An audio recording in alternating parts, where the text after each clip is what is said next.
Hello, everybody. Good afternoon, and welcome to a very special service here, a very special program from Miami Temple. I'm Nelson Fernandez. I'm one of the pastors here on staff, the associate pastor for outreach. And today you are in for a treat. We are really excited because we have a very special, like I said, very special topic today. Something that's not only important to a lot of people in this moment in time in history with the pandemic that we're experiencing, but also very important to a lot of parents and educators out there that we're facing something collectively, if you will. Just want to remind you guys of what we're doing today. We are having none other than Marlyne DeLima present to us today the idea of growing through the challenge, coping with online learning burnout. Now, if you are like me, I have two children. One is 2 years old, but the other one is 4. And so what we've been doing, he's entering kindergarten. And one of the things that we're doing, at least even today, at least for our church, we've been doing Zoom meetings. And he is learning how to connect and engage with others in an online space. And they're doing crafts and activities. But it's not just him. You know, there's obviously children and adolescents and young adults. Everything has moved digitally now with the coronavirus not allowing us to meet together in person. So one of the areas that I think is very important for us as we are dealing with this, not only as parents, but as educators, as people that support loved ones, is learning how to work through this burnout that folks might be experiencing right now as we're hitting almost a year into this pandemic. And so we're very excited to have this conversation, have this topic. And I'm going to bring on screen here our presenter today, Marlyne DeLima. How are you, Marlyne? Good to see you. Good to see you too, Pastor. Likewise. I want to present to you guys Marlyne DeLima. Marlyne is a licensed mental health counselor here with the state of Florida. She's worked in many different fields. She has her own practice, but she also has served she has her own practice in the private sector, but also has worked in the school setting, Miami-Dade County Schools. To tell you a little bit about her, she has an extensive history, but I'm not going to list everything she has, but she's inspired to help adolescents and their families navigate through the challenges they face here in developmental stages. She also founded Changing Perspectives LLC, where Marlyne provides psychotherapy, working with a broad spectrum of clients. And in addition to being a prominent psychotherapist, Marlyne has presented at conferences, classrooms, churches, workshops, into various general audiences on various speaking topics. And so one of the things that we really value about Marlyne and her expertise in this presentation is the fact that she's in it. She has not only served in the private sector, she's also helped counsel young men and young women and their parents as they're going through this challenging issue in their lives today. But she didn't start doing this now. She's been doing this for quite a while. And so, Marlyne, we're very excited to have you here with us today. What I'm going to do, because I want to leave enough time for everyone to hear your presentation, I'm going to ask you all that are watching us right now, be it on Facebook or on YouTube, if you have any thoughts, any questions on this, to leave the chats leave your thoughts on the comment. I will be in the background looking at the comments, and if at all possible, I would like for us to let Marlyne get through her presentation. And at the end, if you have any questions, I'll just put them to the side, and so we can spend some time at the end dedicated exclusively to Q&A. That way, Marlyne is able to spend the bulk of her time presenting, and if there's any questions you have, we can leave those towards the end. But feel free to interact online. I will be there with you, chatting away, and we're gonna have a very exciting time together. So before we begin, if you're okay, I'd like to have a word of prayer, and then I will leave you with our presenter, Marlyne DeLima. Let's pray. Father, I want to thank you so much for this time you've given us and for the ability that we have to gather together today on this afternoon to just deal with not only this very important mental health topic, but this very important human topic of working and dealing through the challenges of online burnout. In this pandemic that we find ourselves in, Lord, it's been a year, and I know myself, it's been an adjustment, and children are resilient, but as parents, we also need to equip ourselves with the tools and knowledge to help our children to learn in the best way possible and to help ourselves as we're going through this. So be with Marlyne and be with our conversation today. This is our prayer in your name. Amen. Amen. So with that being said, I leave you all with our presenter, Marlyne DeLima. Thank you so much, Pastor Nelson. Good afternoon, everyone. You know, throughout history, we've known that there have been other pandemics. And regardless of that, I don't think anyone is ever prepared for all that it brings, right? So we have all been impacted greatly by COVID. And as it got closer and closer to home, we were, of course, very concerned right? And many of us, our worlds have changed in ways that we could have never wrapped our brains around. Um, One of the earliest thoughts that I had, particularly around the quarantine time, was Charles Dickens' line in A Tale of Two Cities. It opens up with, "It was the best of times, it was the worst of times." And I know with all the challenges that we've all been facing, it's probably very difficult to imagine um, anything that means you're going to have the best of times. But we certainly have had some positive effects as well. Give me one moment as I work through this PowerPoint.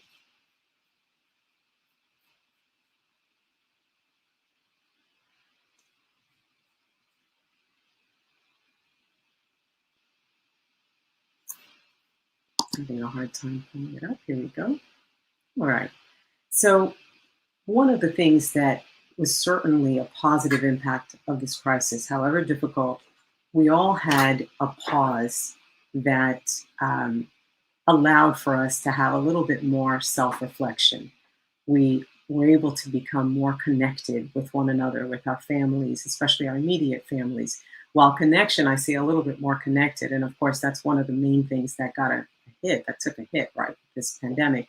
But what I mean is that initial pause where we were able to be at home, stop with the rat race, the to and fro that we were used to with bustling children to activities, sporting activities, etc.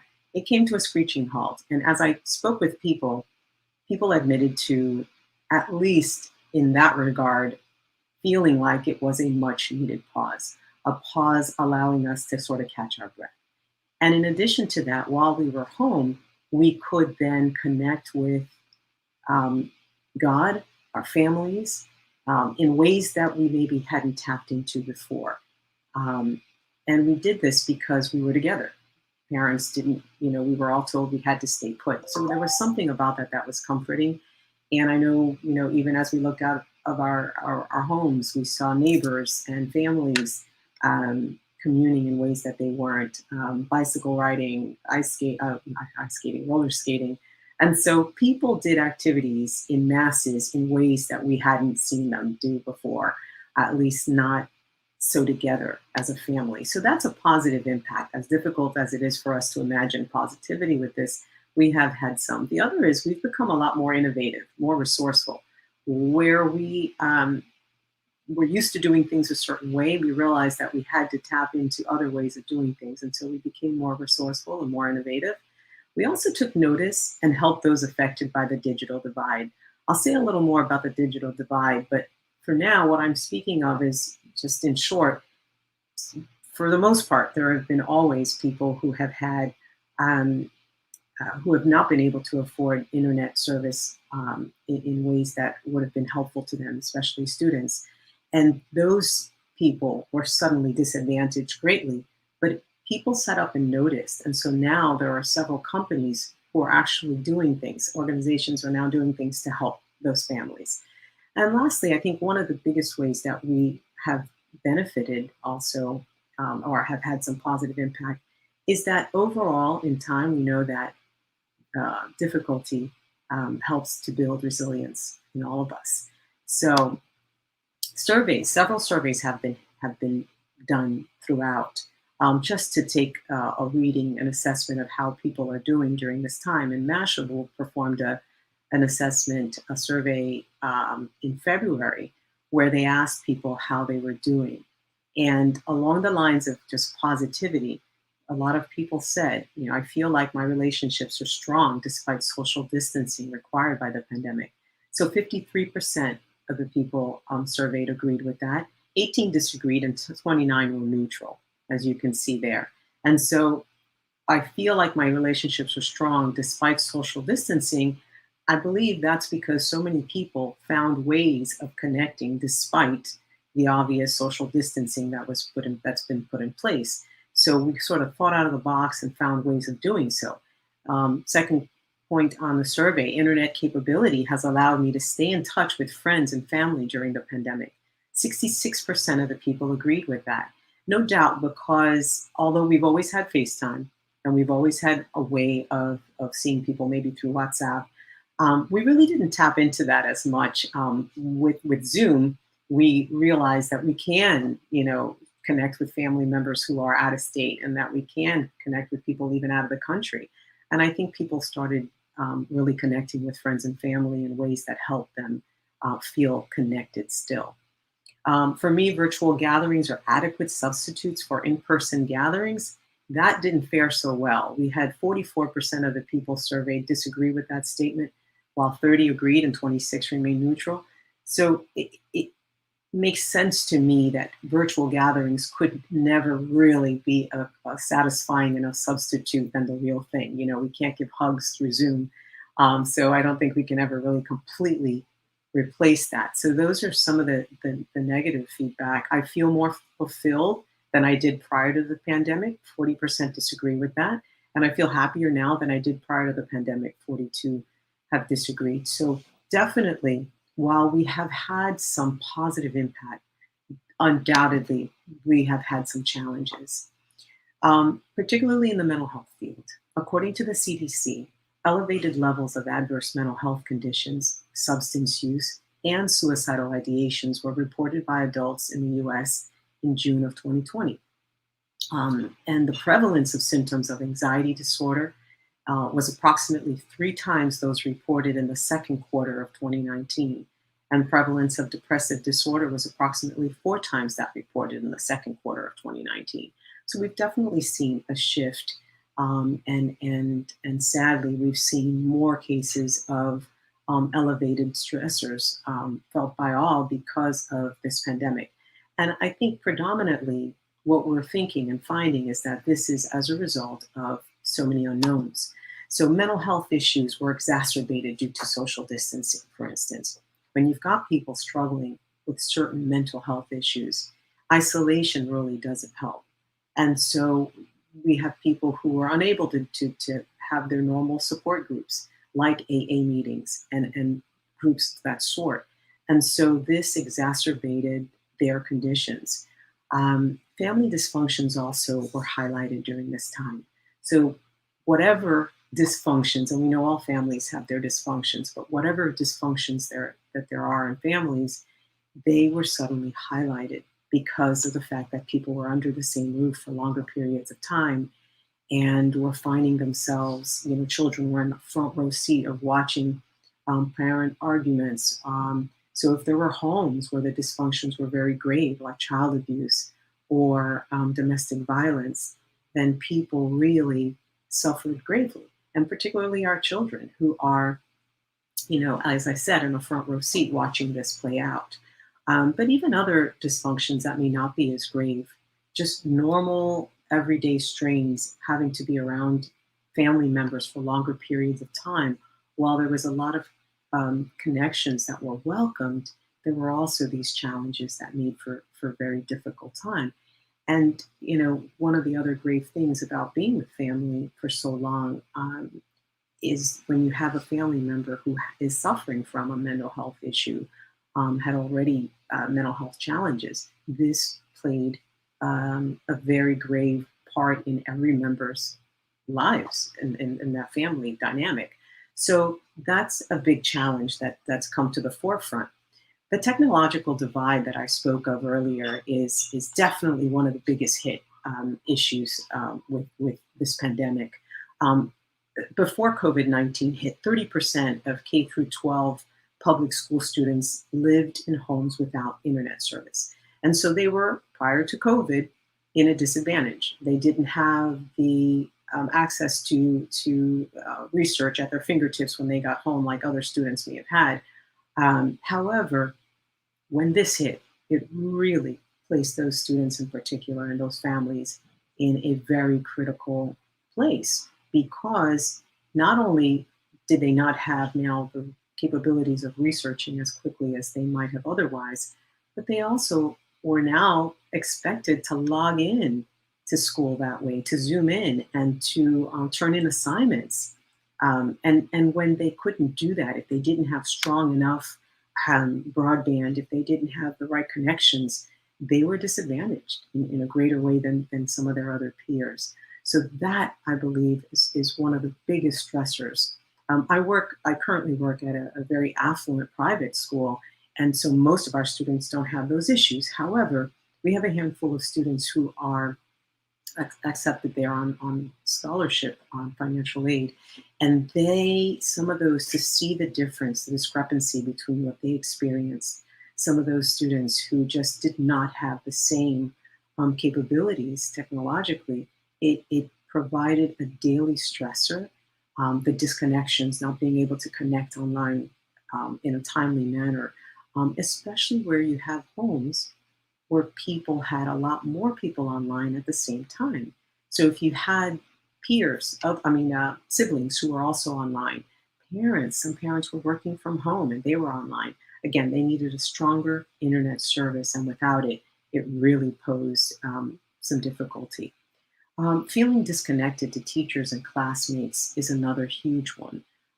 And this is regardless of whether or not you have a strong internet service. Students reportedly and repeatedly have shared that there is nothing that can replace when they are sitting in front of the teacher as opposed to being at home in their rooms or somewhere else at home and zooming in. We have a hybrid situation like many schools, and students are able to choose between whether or not they are going to be attending remotely or coming in person. And some of our students, would choose a few weeks at a time away from the school setting. When they come back, so many of them have said there is just nothing like having the teacher there and being able to feel like a part of the class. Nothing really can simulate that as well. So while Zoom allowed for us to have school in some ways, and that proved to be helpful, it just could not replace students in a classroom and the connectedness that they share with their classmates in such a setting. Distractibility in virtual classroom is another big deal. Students have said, I am constantly distracted by what's in my room. I pay more attention to my phone when I'm home. A student said to me, I can't even have a bird fly by my window without being distracted. So distractibility is a big challenge. And whether you're a student or not, the loss of focus and attention is another big concern, because what they're finding is the more we work behind the screens, utilizing screens, and are used to multitasking, the more we are kind of losing, students and adults alike, are losing focus because of getting used to working in such a manner. And of course, I think one of the greatest impacts of this crisis has been the loss of our loved ones. So some families have sadly lost family members and have had to grieve their loss, and that kind of an impact, while other things are still expected of you, schooling and so forth, has been one of the greatest challenges for families. And yet there are other losses as well, not just the loss from a death, but losses when grandma and grandpa are in a nursing home and you can't get to them. The loss of not seeing certain loved ones that you regularly saw. So all of that really affected families in a huge way. More addictive behaviors have also sadly been a big concern, because where people are accustomed to having certain behaviors, especially those where they rely online, whether it be gambling or pornography or any of those addictive behaviors, it seems to be even more prevalent now. People have been inundated with conspiracies and misinformation, which erodes trust in others. That inundation, where we don't know what to believe online anymore and what's factual and what isn't, that has been a very stressful part of this whole experience. And for students and for parents alike, this has been difficult because, again, as we're navigating other parts of our world and we're feeling various uh, experiences based on what we're reading and hearing, it has been very heavy. Heightened stress and anxiety, just overall, because as we wait to listen to what is happening from the CDC, as we've been listening to hear about COVID's impact around the world, we can't help but get a little bit more stressful. Um, wondering what is next. Even now, as it plays out, we're wondering, what is the next um, uh, strain that they're talking about. And so just an overall uneasy feeling, and the feelings of isolation overall have been, what we're hearing about is that has overall been the greatest challenge for most people, is just feeling disconnected. There's also a sense of unease, just a daily unease. I hear from parents, 60% of parents have said that they worry about how much time their children spend online because, children have had to now be mandated with having to use this to log on for school, but they're also still turning to it for pleasure. So they're using it a whole lot more than they normally have. Surveys have also shown that half of the respondents said that they more frequently lost track of the hours they logged online compared to before the pandemic. They're just sort of getting consumed and losing those hours. Nearly a third said they didn't enjoy spending so much time on the internet, and almost 2/3 reported encountering more negativity online than anything positive. More than 40% said they took breaks from social media more often than prior to the pandemic. So they found that they needed to, because for the most part, what they said they were finding is a lot of intolerance or misinformation or rudeness, even as people are stressed. Sadly, some have been portraying that online.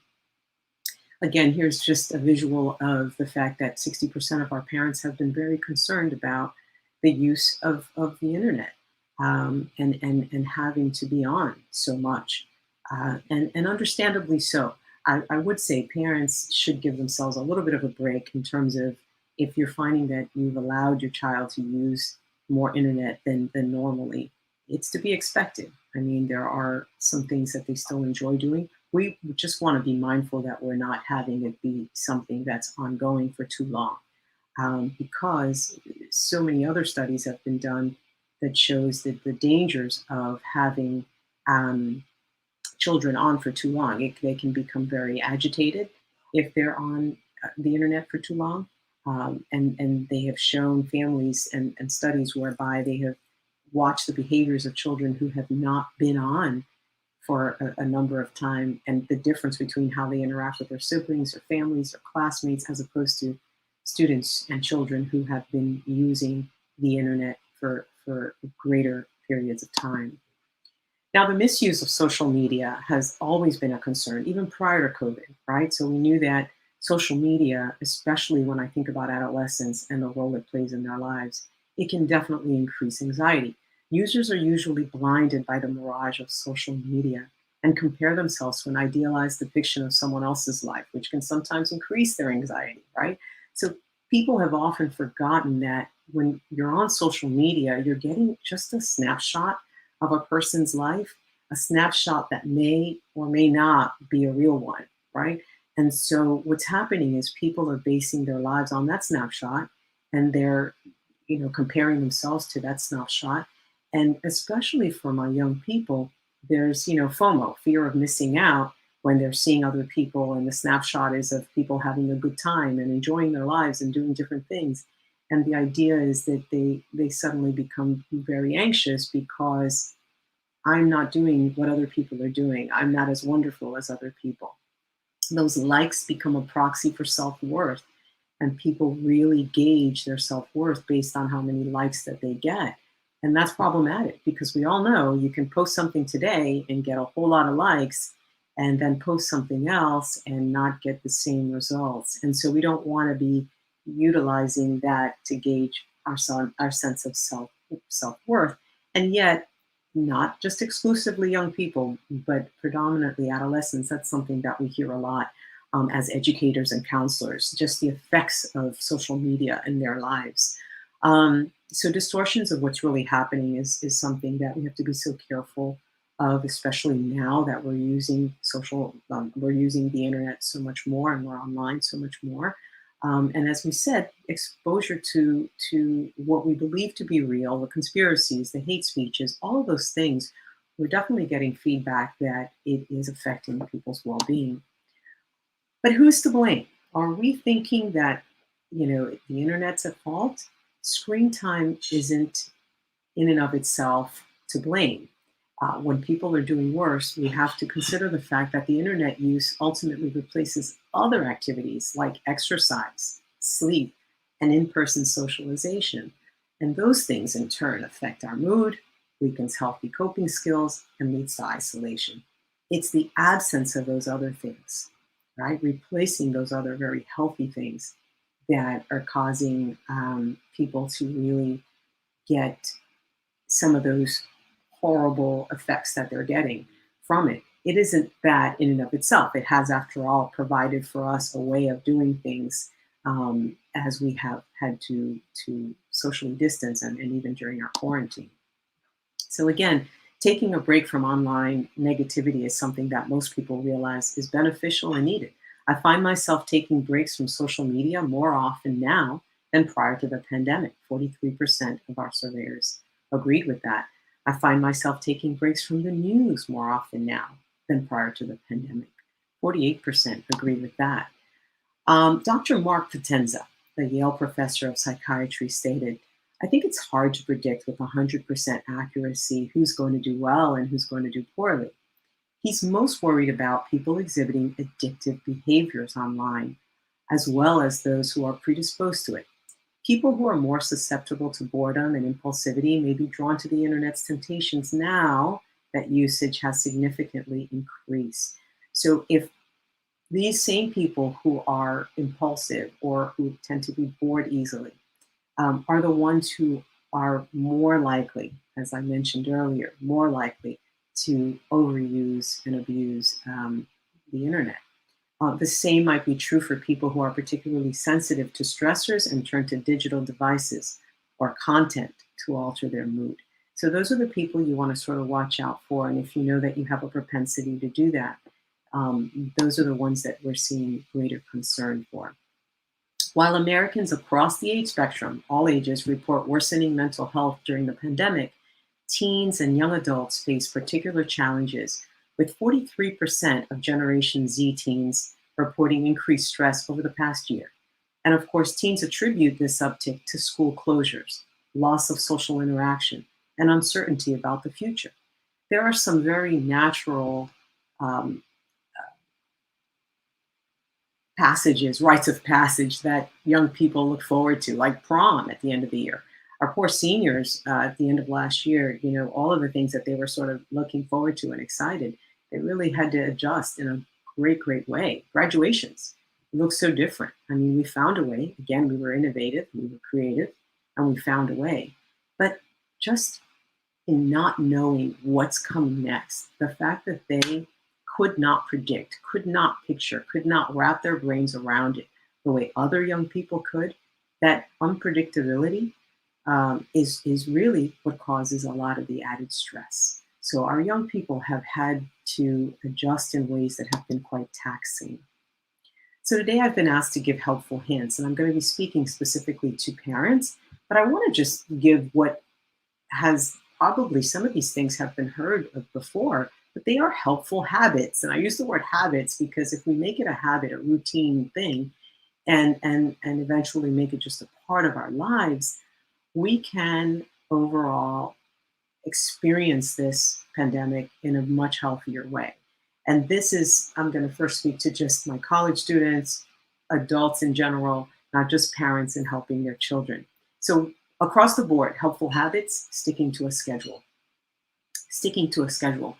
When we're faced with more on our plate, when we just sort of wing the day, winging it can be problematic because we can end up, again, going into the abyss of the internet world and really wasting a lot of time and really not being as productive as we might otherwise want to be. And then compromising some of those other things that we talked about that are also very, very important, like getting adequate sleep. That is the second thing. Sleep is one of the most underrated things in our lives. That is one of the most important things, especially when it comes to our health. We want to get adequate sleep. And that means, you know, forcing yourself to sort of abide by a certain bedtime, not just for children, but for adults as well. Having a cutoff time, planning to get enough sleep. Without enough sleep, it affects our mood, it affects our memory, it affects our thinking. And so we want and need more sleep. Eating healthy is another helpful habit, right? And the word healthy is different for different people, especially when it comes to the thought of eating healthy. Um, but remember that food is like medicine to our bodies. And especially during a time when there is a pandemic affecting our health, we want to be mindful of what we're consuming. And so while I'm not going to go into various foods, I just want us to think about some of the basic things like more fruits and vegetables, adding that to our diet, enough water, things that will help us to, again, just feel better, think better, and be at our best. Learning about and using relaxation techniques is another beneficial thing, particularly now. Deep breathing is something that we like to advise and teach clients um, just in dealing with everyday life, but also as we go through the unknown, taking some time to tap into other methods of relaxation is very, very helpful at this time.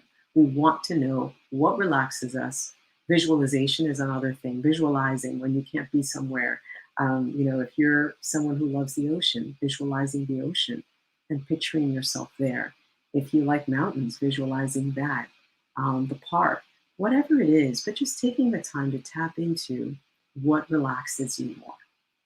Regulating screen time, which if we're sticking to a schedule, it's a great idea to actually have on the schedule an ending time so that we're not spending too much time on the screen is beneficial to everyone. Using analog tools, so meaning pen and paper, writing things down in an agenda might be helpful. Anything to take our eyes away from the screen for a little bit and to help us just remember the power of looking at the other areas of our lives that need attention. Seeking help when needed. I cannot say it enough, even with um, this social distancing, there are ways of still connecting. You can call a friend if you need to talk. You can call a trusted relative, a trusted adult. Um, Seek professional help when needed, but seek help. Part of succeeding is knowing to ask for help. Specifically, when I think about parents, my hat goes off to parents who have had to be teachers, have had to be parents, have had to be nurses and doctors sometimes at home. And I know what that means. It's been very taxing on our parents.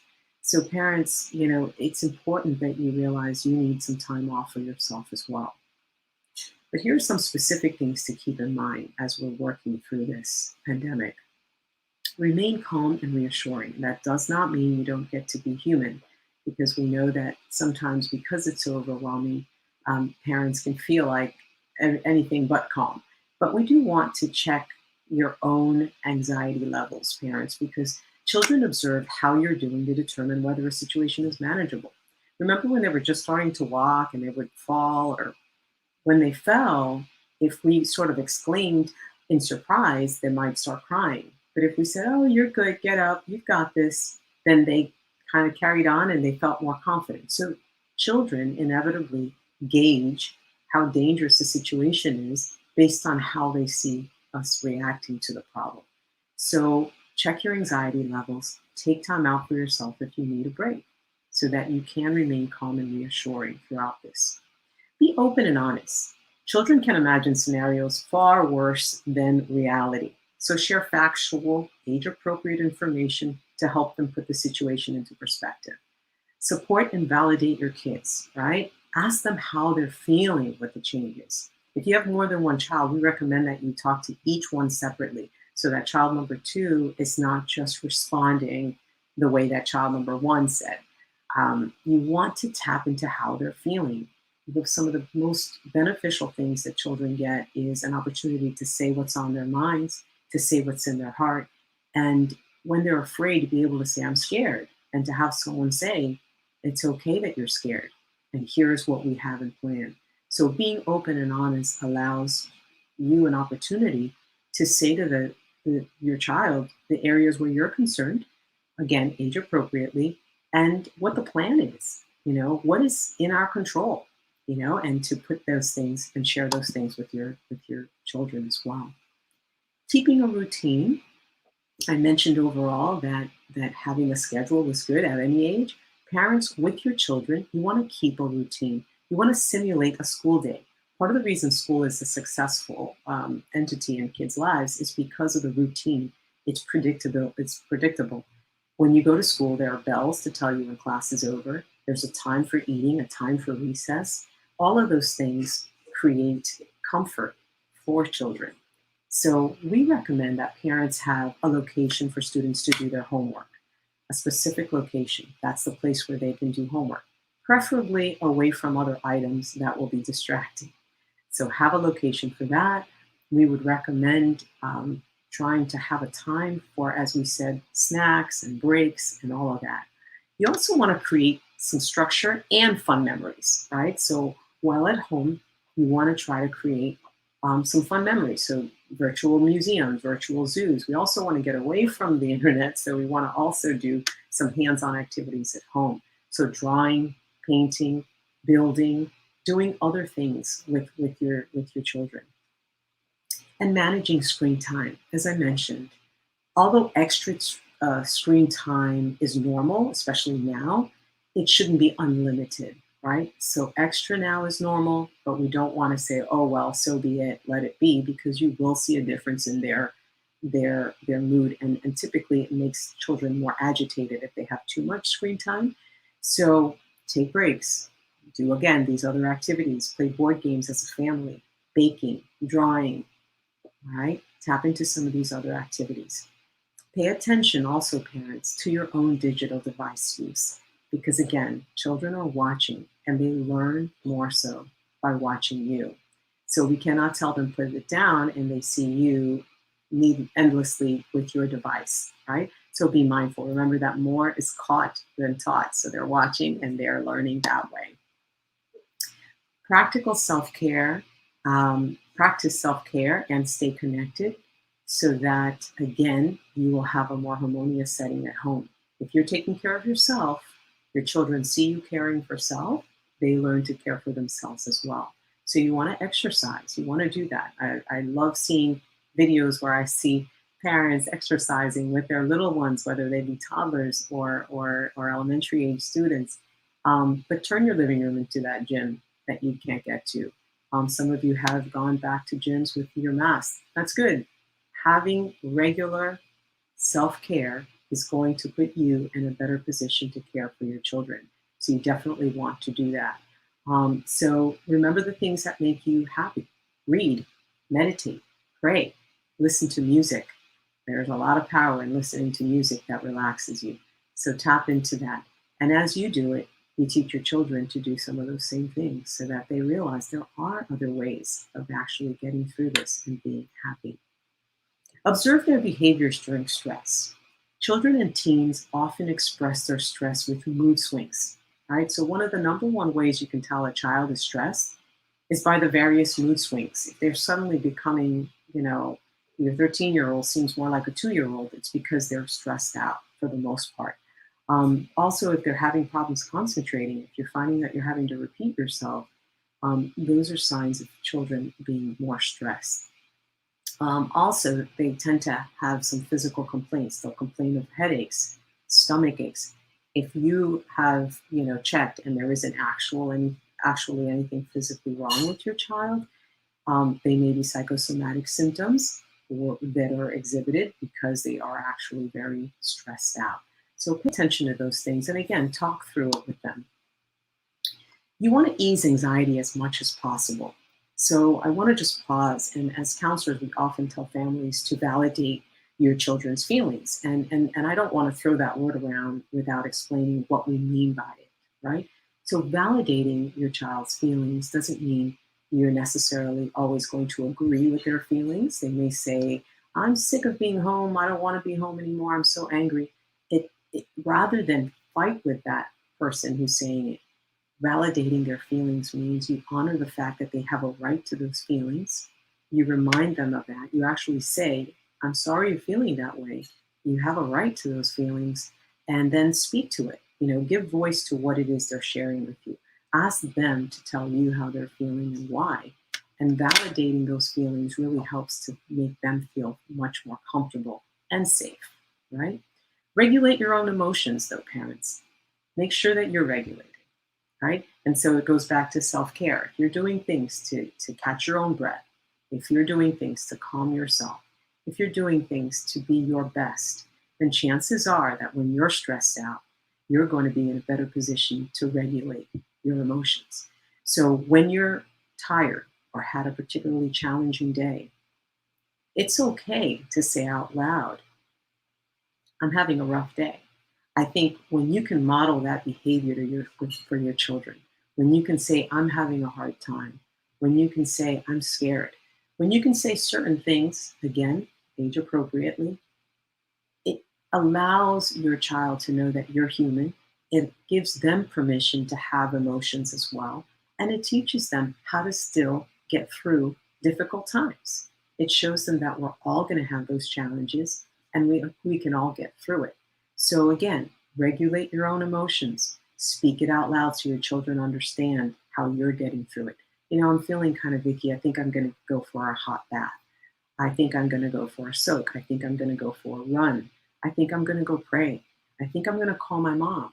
I think I'm going to call a friend. I think I need to go to counseling. All of those things helps your child to realize you're not afraid of getting help and you're regulating your emotions. It teaches them to do the same. So that's very wise. Use calming strategies with your children.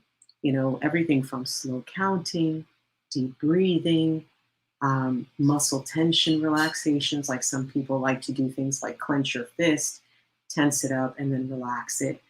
Tensing the shoulders and then relaxing it. Mindfulness is huge. Dialectical behavioral therapy really put that in the forefront, the concept of mindfulness. And it just talks about focusing on the present, right? So mindfulness speaks to being in the moment and teaching your children not to go too many steps ahead, not to worry. Will we ever see grandpa ever again? Will this ever come to an end? I'm scared about a month from now, 2 days from now. Teach them instead to be centered. Teach them to be aware of what they are doing at the moment. Let's feel the couch that we're sitting on. Let's take a deep breath. Can you smell mom's baking in the background? What is the baking? What does that smell make you feel like? Just sort of bringing them into the present rather than constantly thinking about a past. And we find, I often say, dwelling in the past is what keeps us into depression, and focusing and dwelling too much, obsessing about a future, worrying too much about the future really just builds more anxiety. So mindfulness is an exercise in focusing on the present and being just mindful of what we have accessible to ourselves now.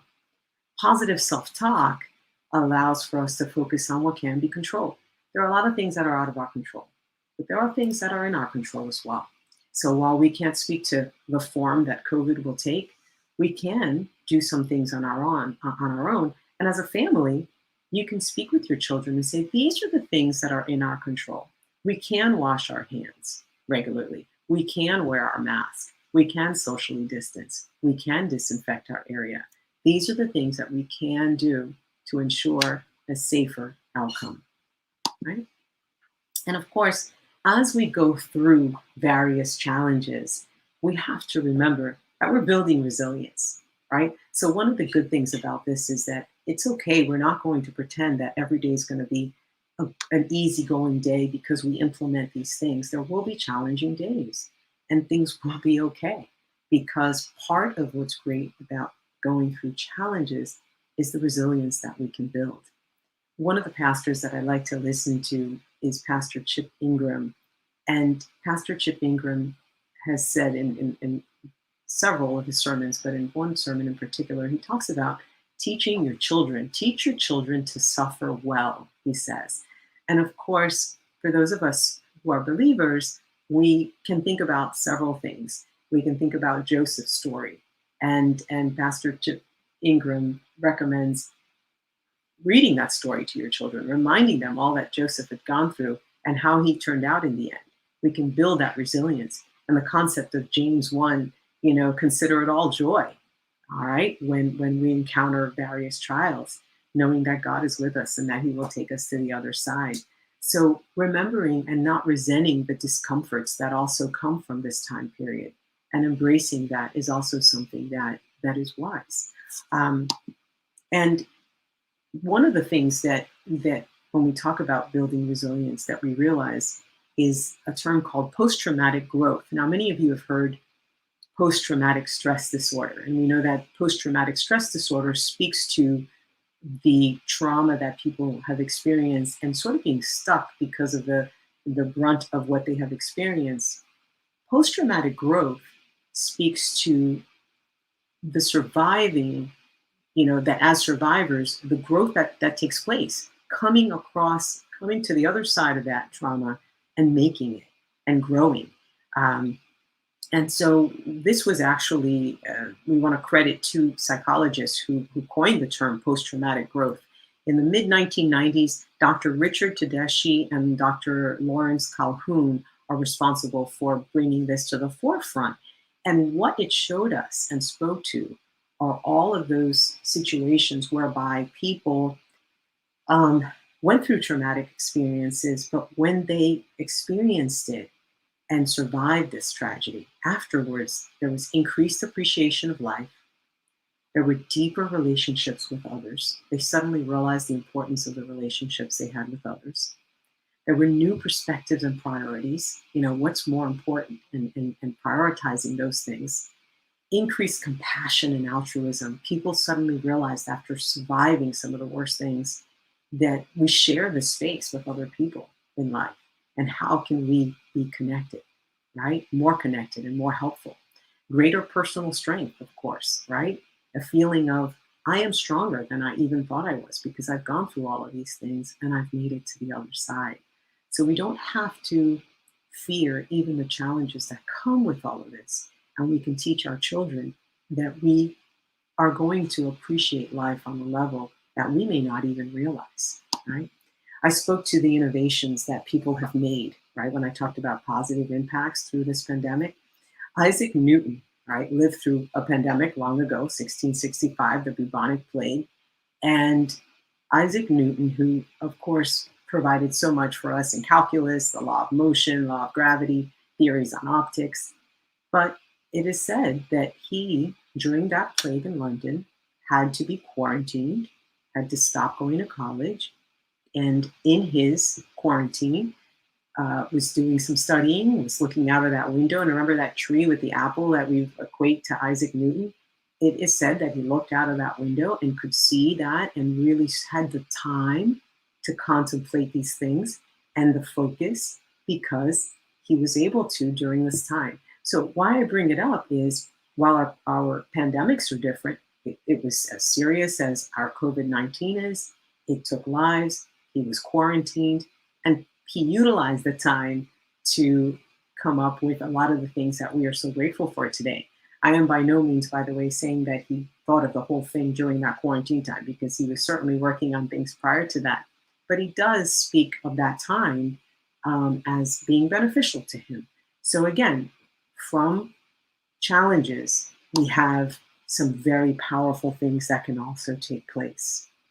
There is a Principal Henry Darby, who has been awarded the highest civilian honor in South Carolina. And he has been awarded that because Principal Henry Darby had a very humble upbringing. He lost his father at a young age. He would later lose his mother while in college. But prior to losing mom, his mother raised him alone, and she was very poor. And he shares a memory where his mother, had to go digging through the dump sometimes for clothes, for different things. And so very, very humble beginnings. And I share that because while we're talking about post-traumatic growth, Mr. Darby, having had those humble beginnings, grew to be the teacher that his mom had hoped he would become, then the principal, and one who was so compassionate that he looked around and saw that there were so many of his students who could not afford the basic necessities at school, including some of his staff. And what he did was he took a third job because he served as a school principal and he was on the Charleston City Council. But he took a third job working all night at Walmart to help needy students' families. And he did that because he said he wanted to take that money and actually help them. And when asked, he says that he was motivated by his own life story and his past mentors. This same generosity is contagious, moving forward. And we have Walmart and others that have donated nearly $250,000 to his school and people and families in need. So when I talk about post-traumatic growth, I'm saying, yes, this is a challenging time that we're going through, but yes, we can come through it positively. We can walk away from it with a lot more strength and a lot more awareness of what's most important. So what parts of our humanity do we want to hold tight to in a new hybrid life? How did the internet help us and how did it hurt us? How can we minimize distraction, impulsivity, frustrations in favor of focus, genuine connection, learning, and community, both as individuals and as a family? How can we do that? We can remain hopeful. The latest research on post-traumatic growth can offer us some hope that we will most likely come out stronger, more creative, and with a deeper sense of meaning than we ever had before. We, as I said, have to remember that while we are going through these challenges, we need not go through it alone. Remember that everybody needs help sometimes. So whether you can turn to a friend or a trusted family member and ask for the help that you need, or sometimes we have to go and seek it professionally. We as mental health counselors have definitely had more calls for help.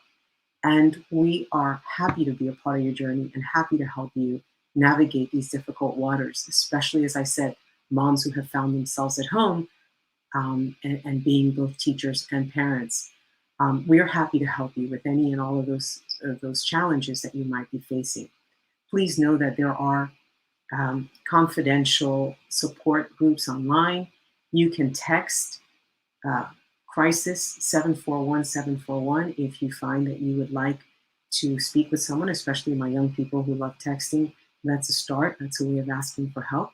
You can also reach out to the National Alliance on Mental Health, 1-800-950-NAMI, and get more help. But do ask for help. Don't be shy.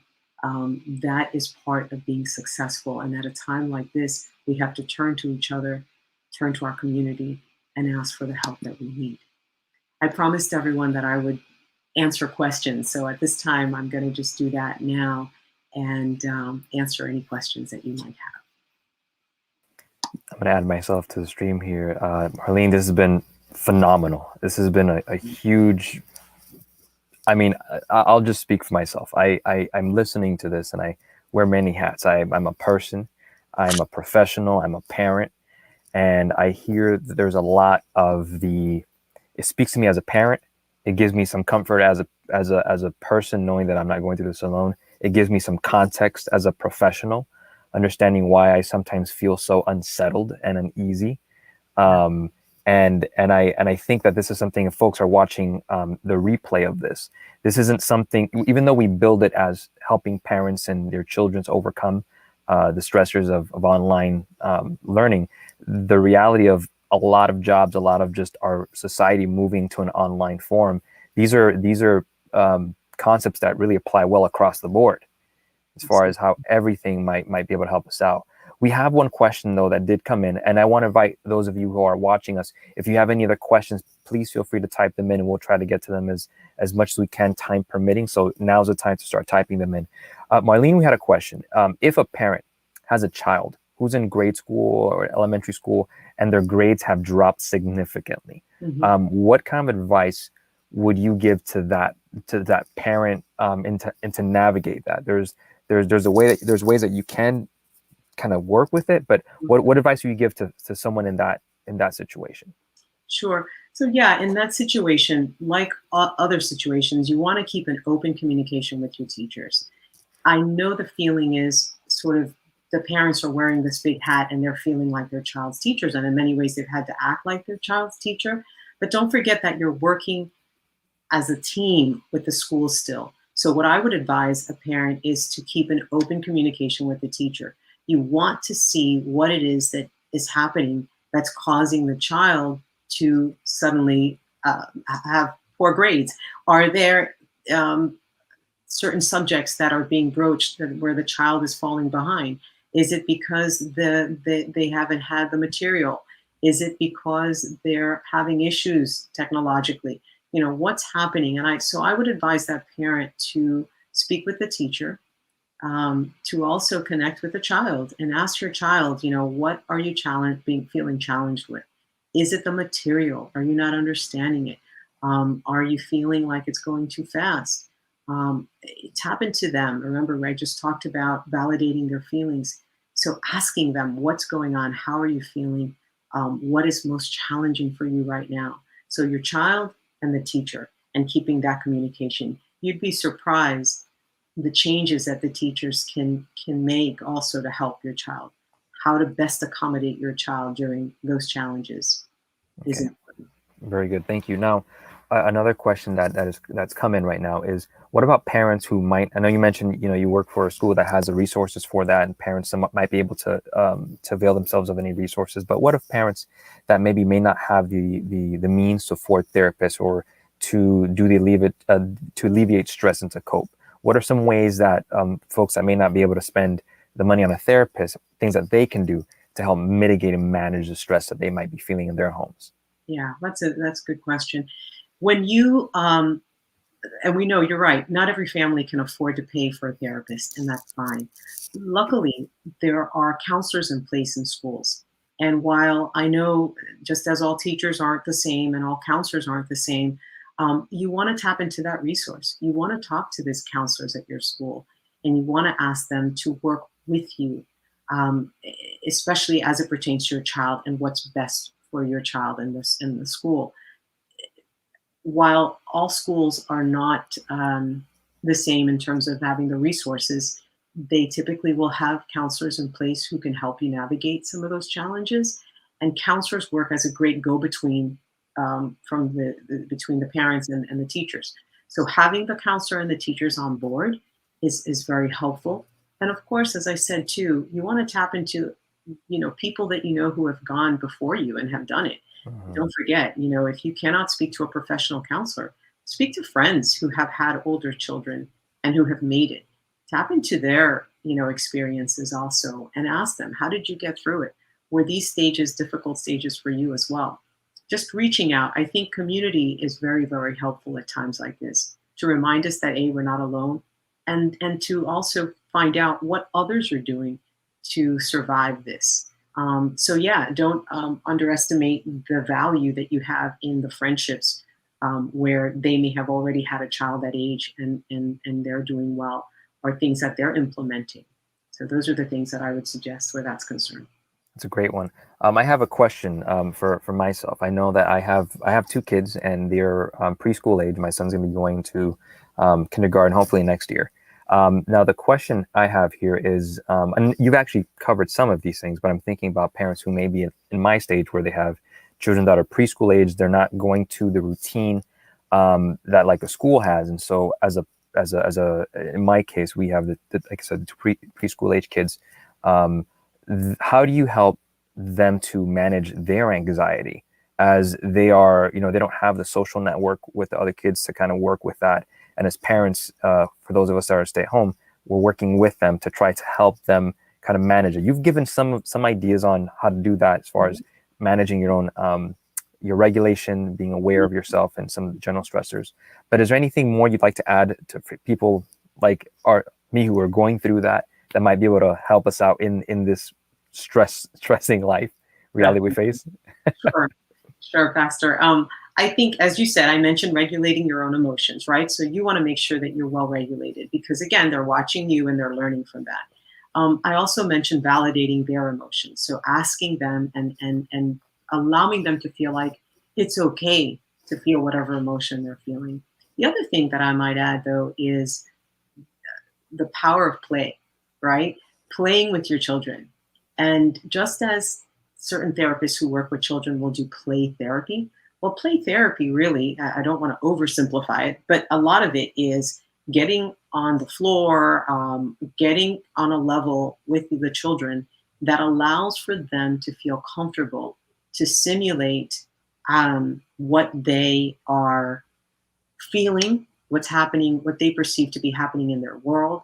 And so they will act it out in play. So playing with your children and allowing yourself to go into their make-believe world and being a part of that play can allow for a dialogue of sharing emotions, can allow for playing out some of the fears, some of the things that they're anticipating and maybe don't have the words to say just in conversation, but will suddenly put it into motion when they're playing with you.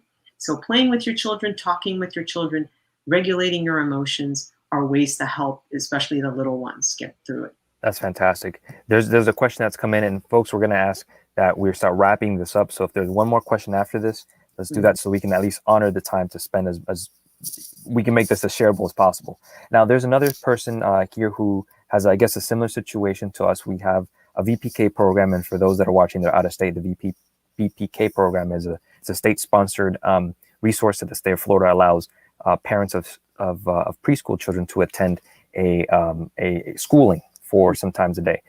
This person says that their son says he seems to be getting bored because they know about 75% of the material already. Is it better in this case for someone in his situation to maybe reduce the time in school and replace it with something more advanced at home that they're doing, or maybe do something else, go outside and play? This is a challenge because, you know, when you're learning virtually, it's one person for everyone. So how would you recommend that in this case someone might navigate that? So yes, I see the question. So if a student is feeling, if as a parent you're hearing from your child that they are bored, of course the challenge is you have the benefit of having them socialize, right? When they're in BBK, they're seeing other kids, and there's something to that socialization. And then the added challenge then is, at what risk? Is it at the risk of their not advancing? So it all depends. I would say that it depends on whether or not the child is getting enough learning elsewhere to substitute that. Because if they are getting enough learning elsewhere, then I wouldn't worry too much about what they're not picking up if they're having the advantage of the socializing, right? So those socialization skills are also important. And if you find that it's a good experience, it's a warm experience outside of the fact that they are just sort of covering the same material, then I guess to me it would be okay in light of what they're gaining. But if they're not getting the other material, it may be worth spending more time at home for that advanced material. Phenomenal. Marlyne, this has been amazing. And I think I saw, for folks that might want to connect with you a little bit later on, you have your website, Marlyne DeLima. Yes. .com. Feel free to reach out to her there for any other inquiries you might have beyond this. And for us, I think this is a presentation we will be having front and center, I can see, for the next couple of weeks, because this is phenomenal. I think to wrap this up, I would love to have you, if you wouldn't mind having a word of prayer for us to wrap this up. This would be a great way to kind of bookend this great presentation we've had today. Absolutely. Thank you so much, Pastor. Heavenly Father, Lord, thank you so much for providing this platform for me today, Lord, and allowing me to share with so many others, Lord, some of the things that might prove to be helpful. Thank you, God, for sustaining us, for giving us the strength every day to get through the parts that are unknown to us, Lord, relying on your word and knowing that you are our comforter, you are our provider, and that with you, we will be fine, Lord. And so we are holding you to your word, Lord, and we are feeling the comfort that comes only from you. And we thank you for all that you do for us every day. And we ask that you would be with us, Lord, in the next. And we thank you. In the name of your Son, Jesus Christ, we pray. Amen. Amen. Thank you so much, Marlyne, for joining us today. God bless you. I'll drop you off here from the stream here. For those of you guys that are joining us at home, I want to thank you for joining us. This has been an amazing banquet of information, and we hope you guys have enjoyed it. If you want more information on our church, miamitemple.org is a place to go. There you can find resource information on not only the reopening that we're hoping to have in the very near future, but also information on how we will connect with others, and we have nominee committee coming up, lots of different things. But if you love this this program, I want to invite you to share this with others on Facebook, on Twitter, on Instagram, wherever you connect. There's parents that need this information desperately, and we hope that you'll be a part of helping them to make this available to them. So thank you so much for joining us. Have a wonderful evening, and God bless you guys. Bye-bye.